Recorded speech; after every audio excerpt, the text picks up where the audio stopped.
Professor Mimi Marinovic is considered a pioneer in art therapy in Chile, beginning her work as an art therapist in the first psychiatric unit in a general hospital in 1955.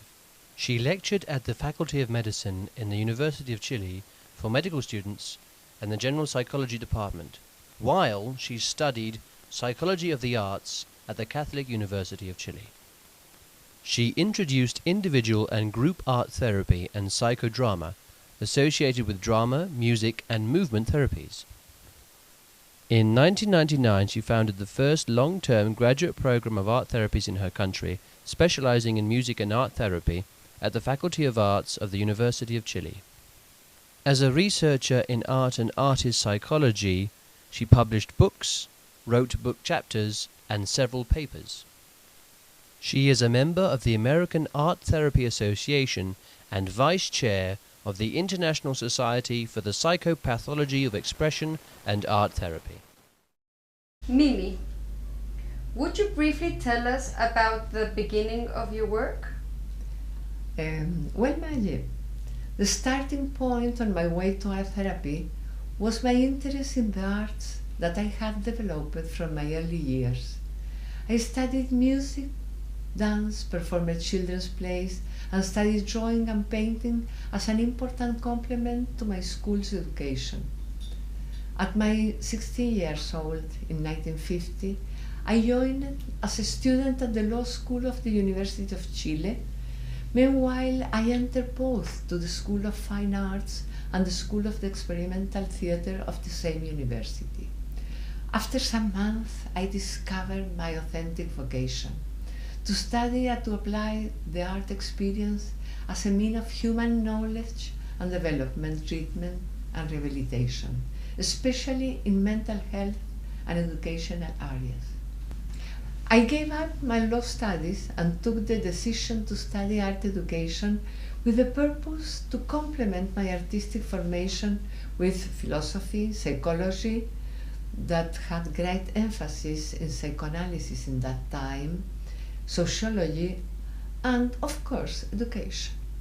As a student, I tried to combine the theory and practice of arts with social science and human service.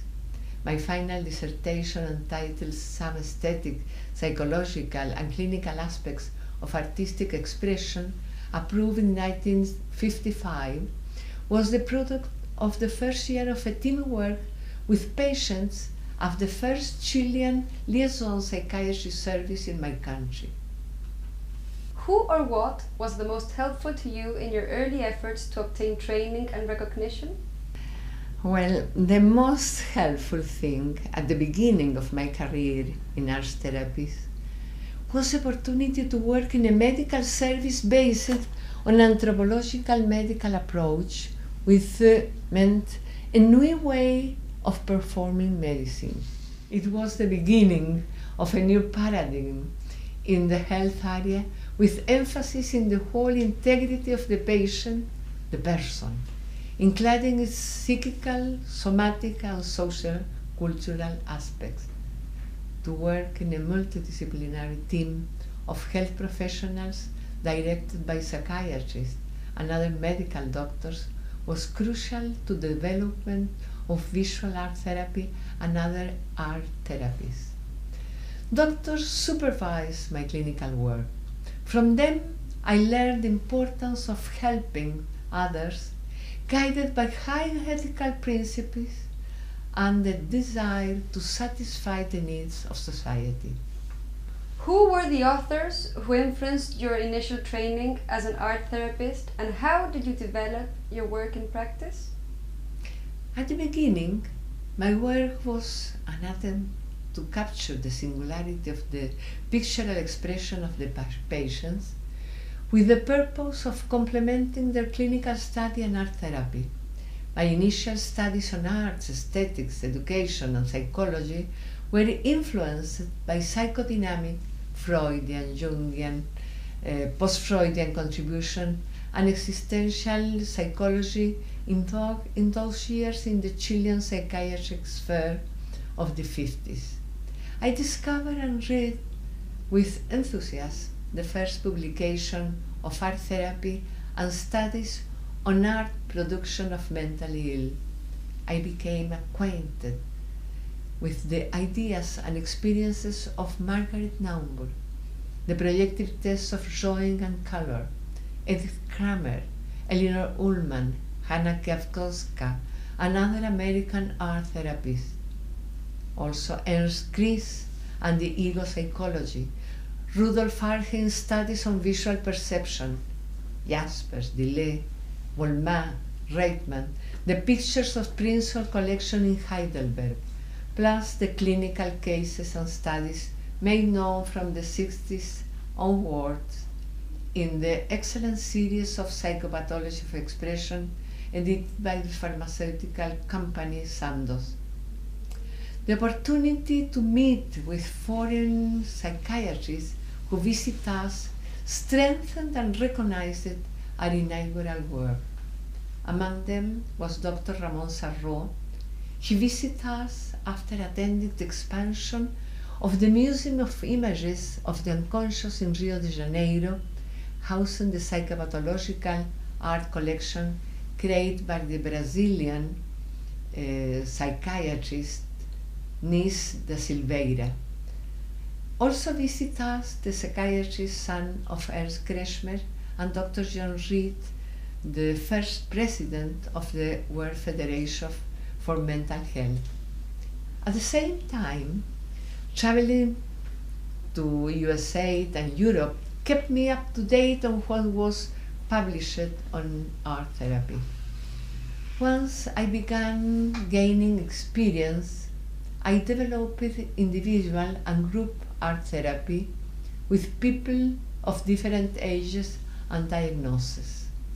This alliance of arts with the anthropological view of medicine meant putting into action art therapies through creative, interpretative, and receptive processes in the prevention, treatment, rehabilitation, and recovery of health. At the same time, I was invited to create a course of psychology and art at the Catholic University of Chile, where later I became a full professor. Returning now to my work at the hospital, together with Dr. Salvador Candiani, we started psychodrama in Chile. Since its death in 1969, I became director of psychodrama groups, and subsequently I introduced new therapeutic modalities of the art as drama and music. This labor was presented in mental health congresses, scientific societies, undergraduate and postgraduate courses in the Faculty of Medicine, School of Psychology, and aroused the interest of the press and other media. I have clippings of important Chilean newspapers and magazines of that time. Likewise, art therapy became known through the Chile's nascent television of the 60s. I remember once I was invited to the TV to talk about the situation of women with two prominent Chilean women, but they could not attend. The journalist then decided to dedicate the available time to interview me about my therapeutic work with the arts. She found that it was fascinating. What was the next step? The next step, at 98, I had to withdraw the hospital and both universities, Catholic University and University of Chile.